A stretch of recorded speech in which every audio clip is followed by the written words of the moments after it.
students, welcome back to class 10. Today I am going to introduce a new topic parts of speech verb. So we have 8 parts of speech. Among that verb is very important here. So verb, it is what it comes under the etymology. So what is etymology?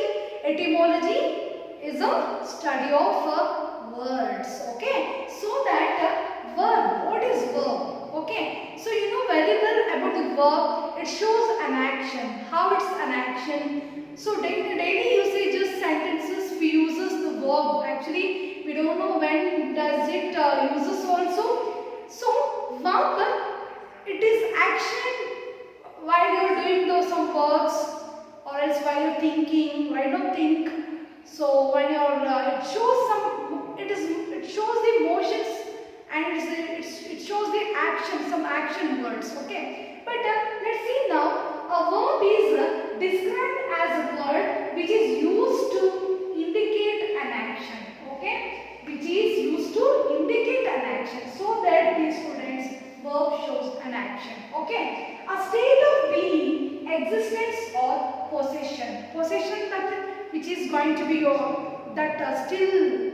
It shows the word continuous. Okay, so verb shows an action, and also which contains predicate and the subject. These students, you know very well that without verb there is no sentence formation. Okay, that even also to having a verb also we need subject and the predicate. So what is predicate here? It is also what it is behind of the verb. It's also one of the types of the verb, predicates. Okay, so subjects, what are the subjects?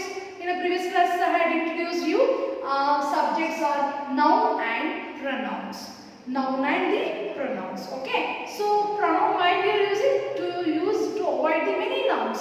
To use instead of a noun we use pronoun, right now. So this is also considered as a subject. So the verb also depends on the subject and the object. But that's what I am going to introduce. Subject and objects are very important here. That is, it is two kinds of verbs, transitive verbs and intransitive verbs. So that, look at the board, transitive verb and intransitive verb. So what is transitive verb? How it uses transitive verbs?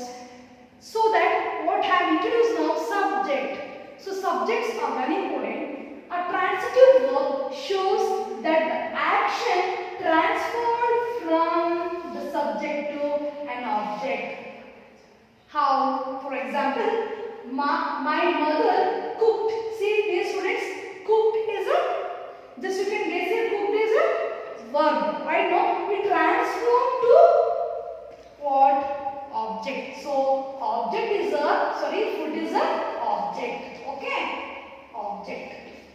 So, cooked is a verb. So, food is an object. I mean that, who is the subject here? My mother cooked food. So, that subject transferred to object. So,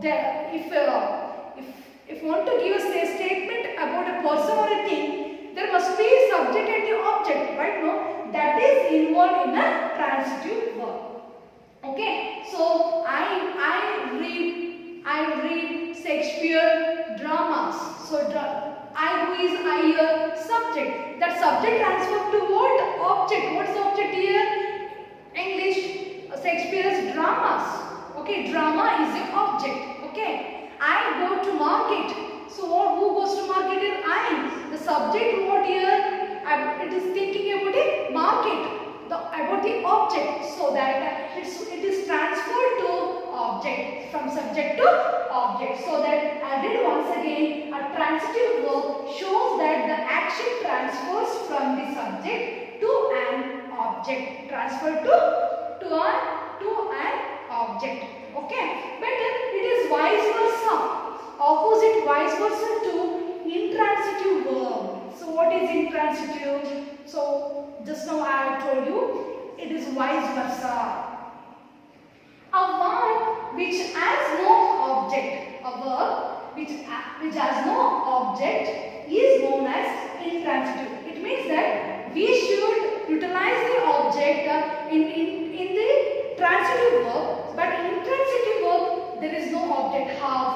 examples I have written here. Sakshi walked. See, directly we are using only the what walked. It's a past tense of the walk. Okay, so directly we walk. She sings. She listens. Are you getting what I said? So these directly in transform, only transformed by the verb. Okay, there is no what is the content of the objects. So in transitive verb we need object, but in transitive verb no need to mention about the object here. So in transitive verb, see, the ship sank. The ship sank here. So it's total about it. The ship sank. Sink, sank.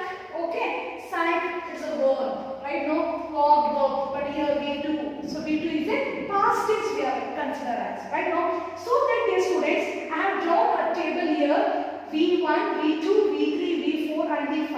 I don't make confusion that why the man is considered as a V1. So it's called a verb 1, verb 2, verb 3, verb 4, verb 5. So here I have considered verb V1 is a present tense, V2 is a past form of verb. It is a past tense of present tense. Okay. So past participle is a V3 and V4 is a present participle. That is called as a, the students may note this ing form that shows a continuous tense. That shows a continuous tense. Then another method is very important point of what nowadays in competitive examination they are giving. Infinite verb. Infinite. It is we consider as a V5. V5. 2 plus verb.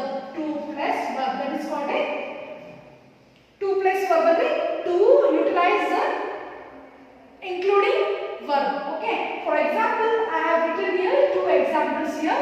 So what are the 2 examples here? Arise is a verb. Okay. So arise is a present of a V1. To convert from the present tense, it is arose, arise, arose, arisen. Arisen is a past participle.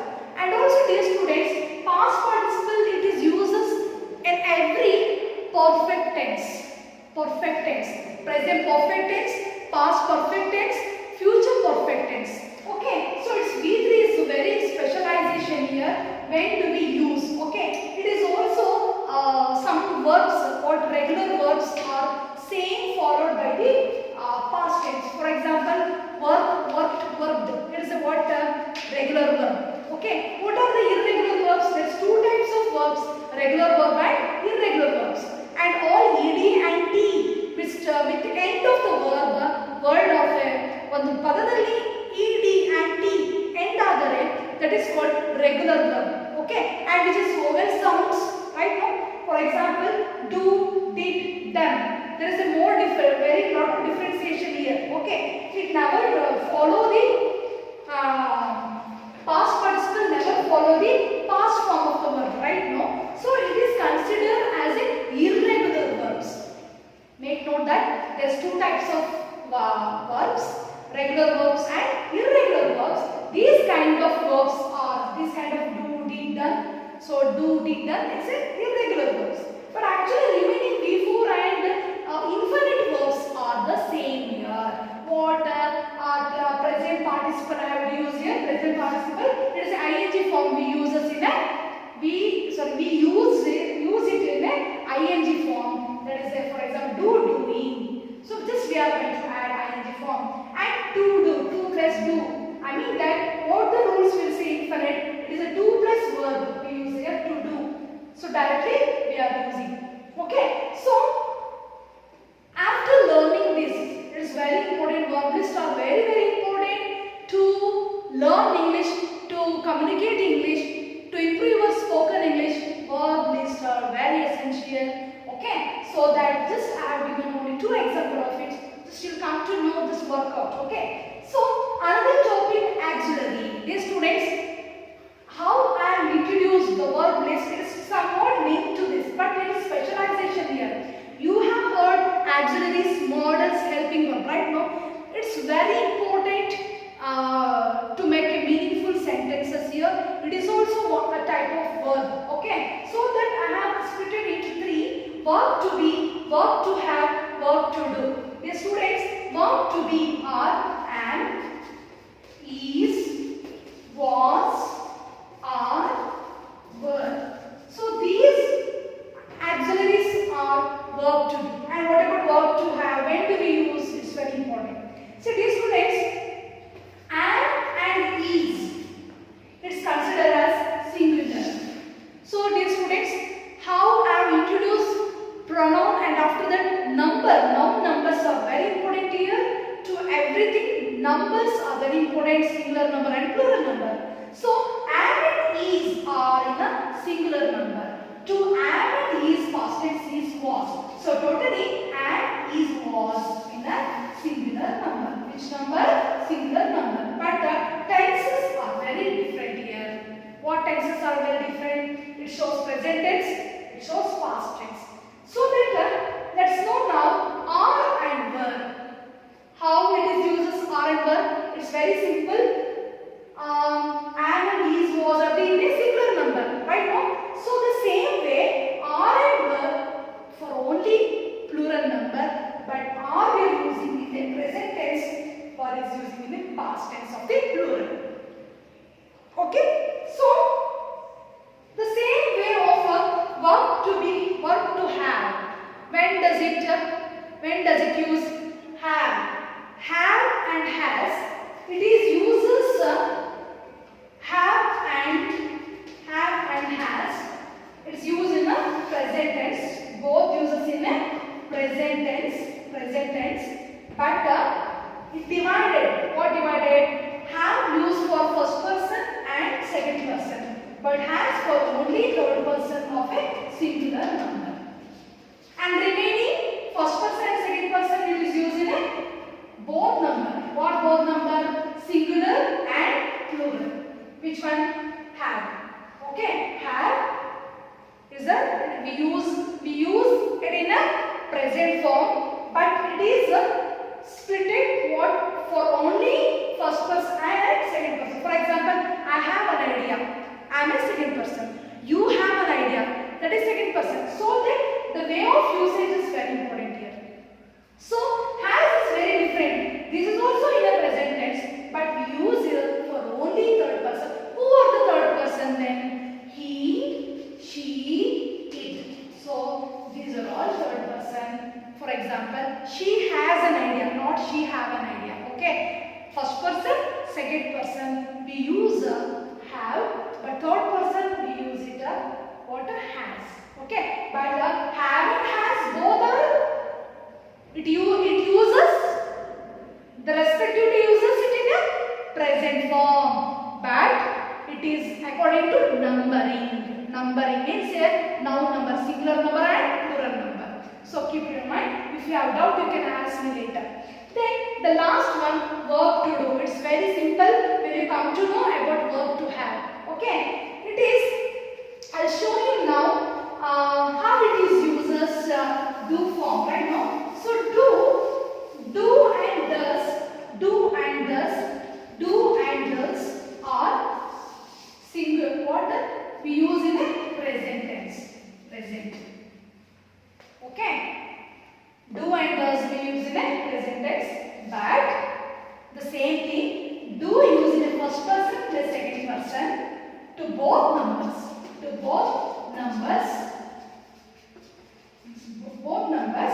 But does we use for only third person, he, she, it for a singular. Here singular number and plural number, but here we use for only singular number. Does for a singular number, third person, but we use it in a present tense. But I want to say something about again have. Have has we consider as a present tense. Then what is past tense of have and has? Very simple, had. Okay. Then do and does are the present tense. What is the past tense of do and does? Did. It means that while introducing the last, here is no rules and regulation in the past tense. We use had for first person plus second person plus third person. That is both the numbers, but situation in the past tense.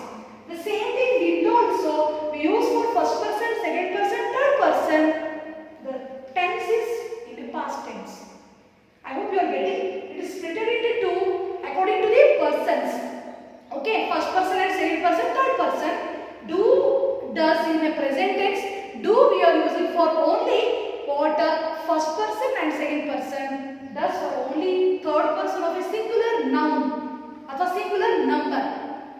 Understand? So by the next class I will repeat again this and don't make confusion. Okay. So I hope you all understand.